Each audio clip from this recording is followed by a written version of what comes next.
श्री गुरु चरण सरोज रज निज मन मुकुर सुधार। बरनौ रघुबर विमल जसो जो दायक फल चार। बुद्धिहीन तनु जान के सुमिरौ पवन कुमार। बल बुद्धि विद्या देहु मोहि हरहु कलेश विकार। सियापति रामचंद्र की जय, उमापति महादेव की जय, पवन सुत हनुमान की जय। हेलो दोस्तों, मैं लाल बाबू और आप देख रहे हैं मेरा यूट्यूब चैनल लाल बाबू भक्ति ज्ञान। दोस्तों, पिछले वीडियो में हमने देखा उत्तरकांड से रामचंद्र जी मानस जी के काकभूषणी जी गरुड़ जी को उपदेश दे रहे हैं और आज हम पठन पाठन करेंगे दोहा नंबर 119 से आगे। तो आइए पढ़ते हैं दोहा नंबर 119। जय श्री राम। सेवक सेव्य भाव बिनु भवन तरिय उर्गारी। भजहु राम पद पंकज अस सिद्धांत विचारी। हे सर्पों के शत्रु गरुड़ जी, मैं सेवक हूँ और भगवान मेरे सेव्य स्वामी हैं। इस भाव के बिना संसार रूपी समुद्र से तरना नहीं हो सकता। ऐसा सिद्धांत विचार कर श्री रामचंद्र जी के चरण कमलों का भजन कीजिए। जो चेतन कह जड़ करई, जड़ ही करई चैतन्य। अस समर्थ रघुनायक ही, भजहि जीवते धन्य। जो चेतन को जड़ कर देता है और जड़ को चेतन कर देता है, ऐसे समर्थ श्री सत रघुनाथ जी को जीव भजते हैं, वे धन्य हैं। कहूँ ज्ञान सिद्धांत बुझाई, सुनहु भगति मनि कै प्रभुताई। राम भगति चिंता माने सुंदर, बसई गरुड़ जाके उर अंतर। मैंने ज्ञान का सिद्धांत समझा कर कहा, अब भक्ति रूपी मणि की प्रभुता महिमा सुनिए। श्री राम जी की भक्ति सुनकर सुंदर चिंतामणि है। हे गरुड़ जी, यह जिसके हृदय के अंदर बसती है, परम प्रकाश रूप दिन राति। नहीं कछु चाहिए दिया घृत बाती। मोह दरिद्र निकट नहीं आवा, लोभ बात नहीं ताहि बुझावा। वह दिन रात अपने आप ही परम प्रकाश रूप रहता है। उसको दीपक, घी और बत्ती कुछ भी नहीं चाहिए। इस प्रकार मणि का एक तो स्वाभाविक प्रकाश रहता है, फिर मोह रूपी दरिद्रता समीप नहीं आती, क्योंकि मणि स्वयं धन रूप है। और तीसरे, लोभ रूपी हवा उस मणिमय दीपक को बुझा नहीं सकती, क्योंकि मणि स्वयं प्रकाश रूप है, वह किसी दूसरे की सहायता से नहीं प्रकाश करती। प्रबल अविद्या तम मिट जाई, हारहि सकल सलभ समुदायी। खल कामादि निकट नहीं जाहि, बसई भगति जाके बुर माही। उसके प्रकाश से अविद्या का प्रबल अंधकार मिट जाता है, मदादि पतंगों का सारा समूह हार जाता है। जिसके हृदय में भक्ति बसती है, काम क्रोध और लोभ आदि दुष्ट तो उसके पास भी नहीं जाते। गरल सुधा सम अरिहित होई, तेहि मनि बिनु सुख पाव न कोई। व्यापहि मानस रोग न भारी, जिनके बस सब जीव दुखारी। उसके लिए विष अमृत के समान और शत्रु मित्र हो जाता है। उस मणि के बिना कोई सुख नहीं पाता। बड़े बड़े मानस रोग जिनके बस होकर सब जीव दुखी हो रहे हैं उसको नहीं व्यापते। राम भगति मनि उर बस जाके, दुख लवले सन सपने हुता के। चतुर शिरोमणि तेई जग माही, जे मन लागे सुजतन कराही। श्री राम भक्ति रूपी मणि जिसके हृदय में बसती है, उसे स्वप्न में भी लेस मात्र दुख नहीं होता। जगत में वे ही मनुष्य चतुरों के शिरोमणि हैं, जो उस भक्ति रूपी मणि के लिए भली भांति यत्न करते हैं। सो मणि यद्यपि प्रगट जग हहि, राम कृपा बिनु नहीं को लहई। सुगम उपाय पाइबे के रे, नरहत भाग्य देहि भट्ट भेरे। यद्यपि वह मणि जगत में प्रत्यक्ष है, पर बिना श्री राम जी की कृपा के उसे कोई पा नहीं सकता। उसके पाने के उपाय भी सुगम ही है, पर अभागे मनुष्य उन्हें ठुकरा देते हैं। पावन पर्वत वेद पुराना, राम कथा रुचिरा कर नाना। मरमी सज्जन सुमति कुदारी, ज्ञान विराग नयन उर्गारी। वेद पुराण पवित्र पर्वत हैं। श्री राम जी की नाना प्रकार की कथाएं हैं। उन पर्वतों में सुंदर खाने हैं। संत पुरुष उनकी इन खानों के रहस्य को जानने वाले मर्मी हैं, और सुंदर बुद्धि खोदने वाली कुदाल है। हे गरुण जी, ज्ञान और वैराग्य ये दो उनके नेत्र हैं। भाव सहित खोजई जो प्राणी, पाव भगति मन सब सुख खानी। मोरे मन प्रभु अस विश्वासा, राम ते अधिक राम कर दासा। जो प्राणी उसे प्रेम के साथ खोजता है, वह सब सुखों की खान इस भक्ति रूपी मणि को पा जाता है। हे प्रभु, मेरे मन में तो ऐसा विश्वास है कि श्री राम जी के दास श्री राम जी से भी बढ़कर है।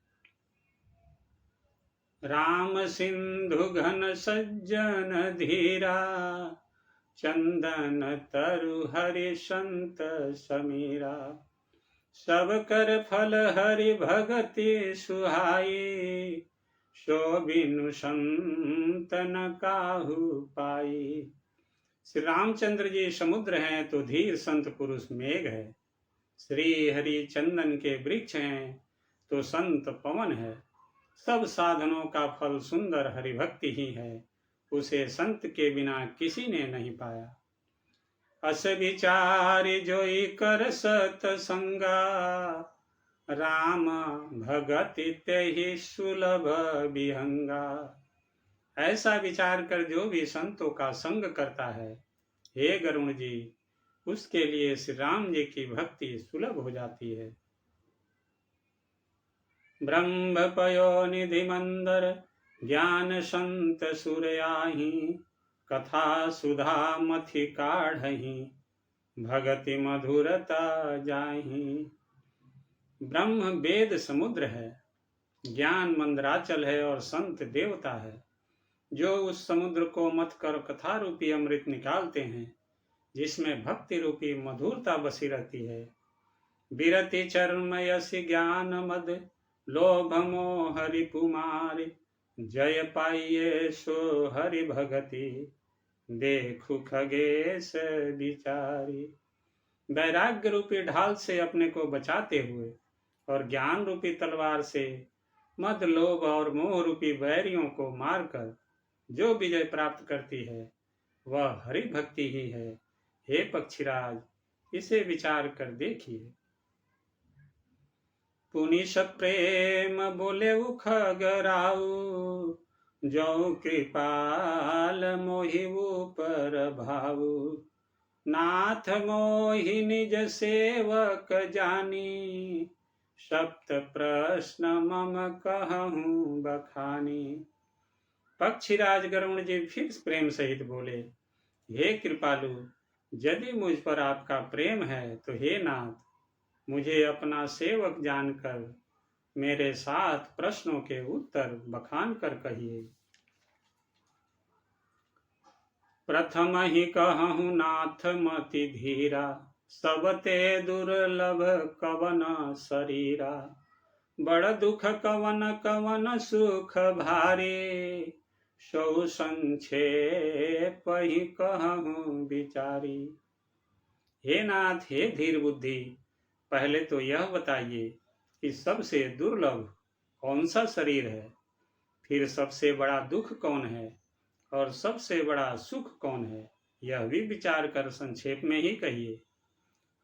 संत यसंत परम मरम तुम जानहु, तिन्ह कर सहज स्वभाव बखानहु। कवन पुण्य श्रुति विदित विशाला, कहूँ कवन यघ परम कराला। संत और संत का मर्म भेद आप जानते हैं, उनके सहज स्वभाव का वर्णन कीजिए।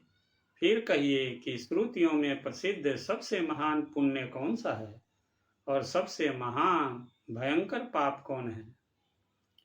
मानस रोग कहूँ समुझाई, तुम सर्वज्ञ कृपाय अधिकाई। तात सुनहु सादर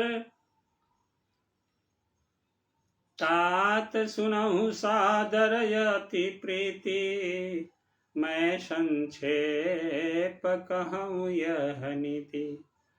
फिर मानस रोगों को समझा कर कहिए, आप सर्वज्ञ हैं और मुझ पर आपकी कृपा भी बहुत है। काकभूषणी जी ने कहा, हे तात, अत्यंत आदर और प्रेम के साथ सुनिए, मैं यह नीति संक्षेप से कहता हूँ।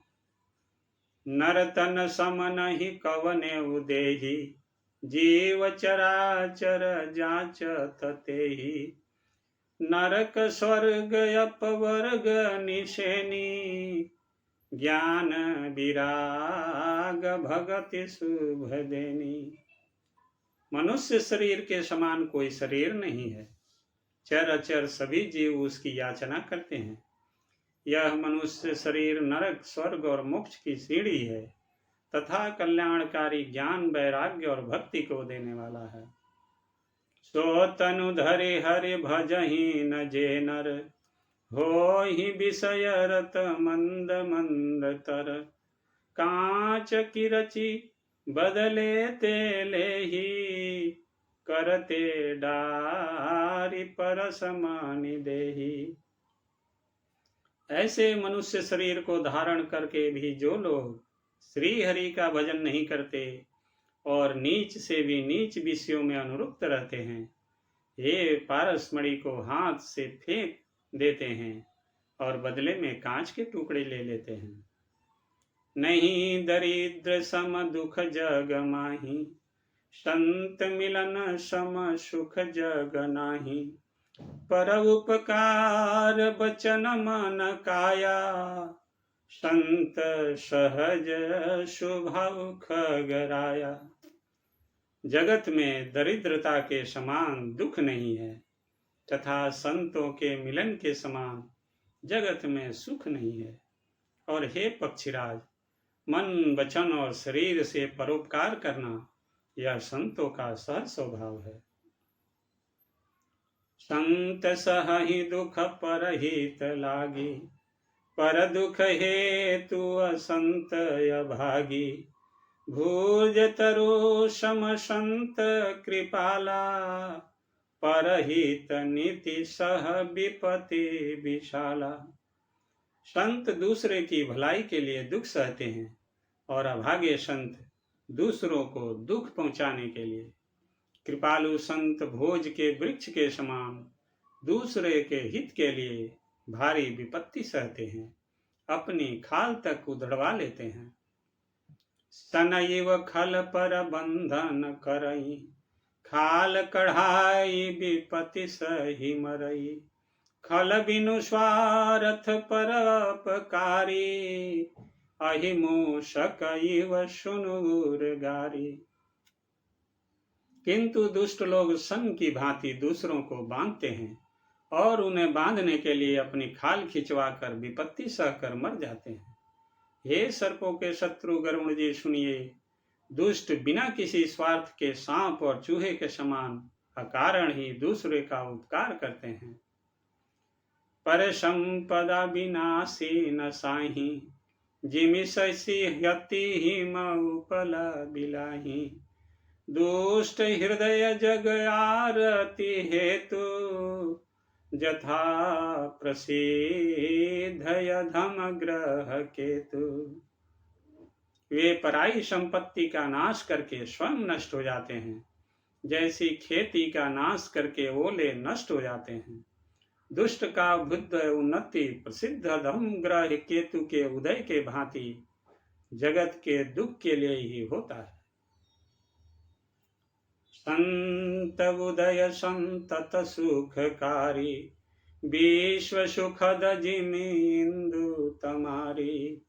परम धर्म श्रुति विदित अहिंसा, पर निंदा समय घन गरीषा।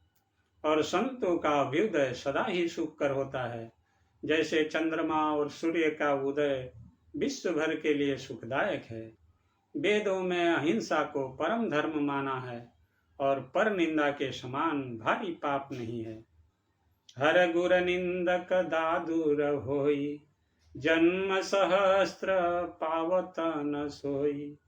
द्विज निंदक बहु नरक भोग करी, जग जनमयी बायस शरीर धरी। शंकर जी और गुरु की निंदा करने वाला मनुष्य अगले जन्म में मेढक होता है और वह 1000 जन्म तक वही मेढक का शरीर पाता है। ब्राह्मणों की निंदा करने वाला व्यक्ति बहुत से नरक भोग कर फिर जगत में कौवे का शरीर धारण करके जन्म लेता है। सुर श्रुति निंदक जेय अभिमानी, रौरव नरक परहिते प्राणी। हो ही उलुक संत निंदारत, मोह निशा प्रिय ज्ञान भानुगत।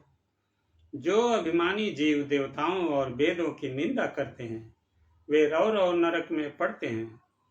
संतों की निंदा में लगे हुए लोग उल्लू होते हैं, जिन्हें मोह रूपी रात्रि प्रिय होती है और ज्ञान रूपी सूरज जिनके लिए बीत गया अस्त हो गया रहता है। सब कई निंदा जे जड़ करही, ते चमगा दूर होई अवतरही। सुनहु तात अवमान सरोगा, जिन्हते दुख पावहि सब लोगा। जो मूर्ख मनुष्य सबकी निंदा करते हैं, वे चमगादड़ होकर जन्म लेते हैं। हे तात, अब मानस रोग सुनिए, जिनसे सब लोग दुख पाया करते हैं। मोह सकल व्याधिन कर मूला, तिन्हते पुनि उपजहि बहुसूला। काम बात कफ लोभ अपारा, क्रोध पित्त नित छाती जारा। सब रोगों की जड़ मोह है। उन व्याधियों से फिर और बहुत से सूल उत्पन्न होते हैं। काम बात है, लोभ अपार कफ है और क्रोध पित्त है जो सदा छाती जलाता रहता है। प्रीति करहि जो तीन भाई, उपजई तसन्य पात दुखदाई। विषय मनोरथ दुर्गम नाना, ते शव शूल नाम को जाना। यदि कहीं ये तीनों भाई वात पित्त और कफ प्रीति कर ले मिल जाएं, तो दुखदायक सन्निपात रोग उत्पन्न होता है। कठिनता से प्राप्त पूर्ण होने वाले जो विषयों के मनोरथ है, वे ही सब शूल कष्टदायक रोग हैं। उनके नाम कौन जानता है, अर्थात वे अपार है। ममता दादु कंडु ईर्षाई, हरस विषाद गरह बहुताई। पर दुख देखी जरन सोई छई, कुष्ठ दुष्टता मन कुटिलई। ममता दाद है, ईर्ष्या खुजली है, हर्ष विषाद गले के रोगों की अधिकता है। गलगंड कंठमाला या घेघा आदि रोग है। पराये सुख को देखकर जो जलन होती है वही क्षयी है। दुष्टता और मन की कुटिलता ही कोढ़ है। अहंकार यति दुखद डमरुआ, दंभ कपट मद मान नेहरुआ। तृष्णा उदर वृद्धि अति भारी, त्रिविधे ईशना तरुण तिजारी। अहंकार अत्यंत दुख देने वाला डमरू गांठ का रोग है। दंभ कपट मद और मान न हरुआ नसों का रोग है। तृष्णा बड़ा भारी उदर वृद्धि जलोदर रोग है। 3 प्रकार पुत्र धन और मान की प्रबल इच्छाएं प्रबल तिजारी है। जुग विधि ज्वर मत सरय विवेका, कह लगे कहूं कुरोग अनेका। मत्सर और अविवेक 2 प्रकार के ज्वर हैं। इस प्रकार अनेकों बुरे रोग हैं जिन्हें कहाँ तक कहूं। एक व्याधि वश नर मरहि, ए असाधि बहु व्याधि। पीड़हि संतत जीव कहूं, सो कि मिलहि समाधि। बोलिए श्यावर रामचंद्र की जय, उमापति महादेव की जय, पवन सुत हनुमान की जय। दोस्तों, आज की कथा यही समाप्त होती है। आगे की कथा अगले वीडियो में पढ़ेंगे। तब तक आप सभी खुश रहिए, स्वस्थ रहिए और आनंदित रहिए। दोस्तों, आप सभी से नम्र निवेदन है कि इस चैनल को सब्सक्राइब कीजिए, वीडियो को लाइक कीजिए और दोस्तों के साथ शेयर जरूर कीजिएगा। आप सभी का बहुत बहुत धन्यवाद। जय जय श्री सीताराम, जय श्री राम।